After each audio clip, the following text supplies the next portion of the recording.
So let's look into another exact search algorithm, which is KMP, Nuth, Morris, and Pratt, named on those scientists.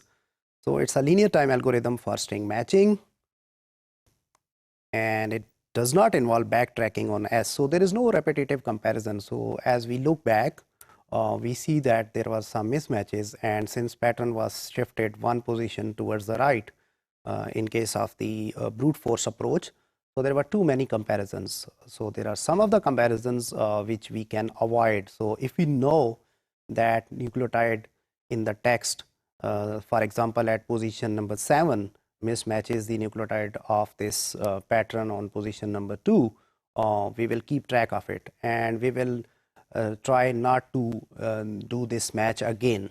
So in this way, we can avoid this, what we call it as backtracking. There are two components of KMP or this algorithm. One is prefix function and the other one is KMP Matcher. So there are two basically algorithms which are part of this.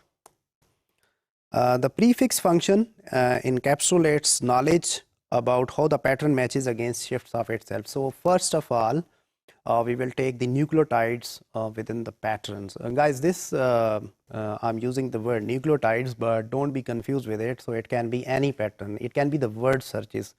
Actually, when these algorithms they were written, they were not aiming at this DNA nucleotides or amino acids. They were actually for any kind of text searches. So it can be text coming from those binary strings, ones are zeros, or what you do in Microsoft Word or PowerPoint. So those all word matches, even the any language alphabets, they can be matched. So prefix function encapsulates the knowledge about how the pattern matches against shifts of itself, and this information can be used to avoid this useless shifts of pattern P. So in this way, we are actually avoiding the backtracking. Here is the KMP matcher.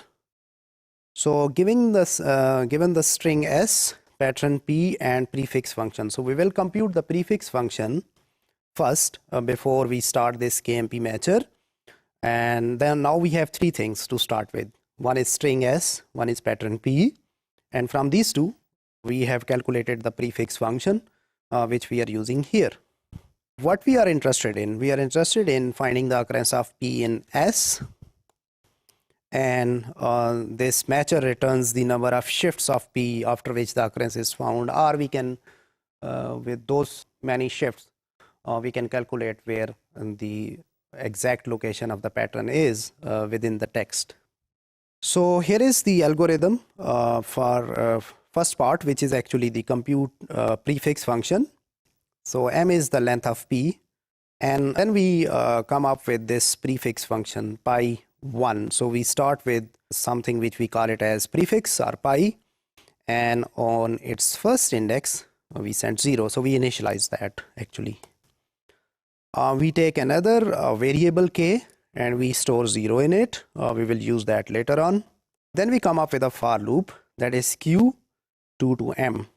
So actually we take that pattern and we start its second position actually. So that q is keeping track of that. So we start with the second, with third, and fourth. So that's why we're using this for loop up till the length of the p which is stored in m.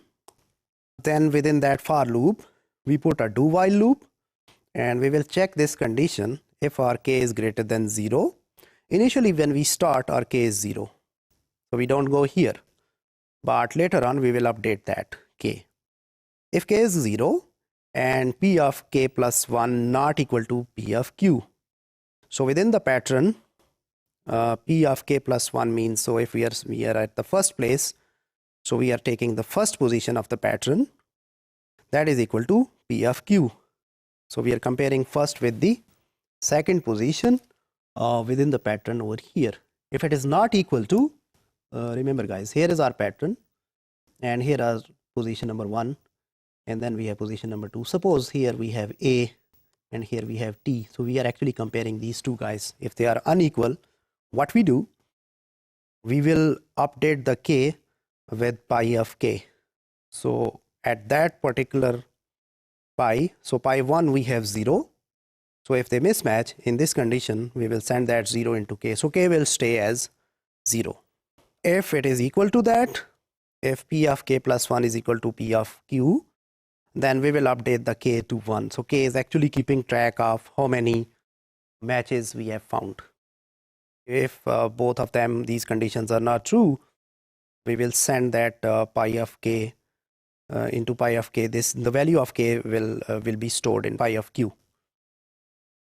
So in case of a match, we will update the value of k, and then our k will be k plus 1, and we will take that value of k and store it in pi of q.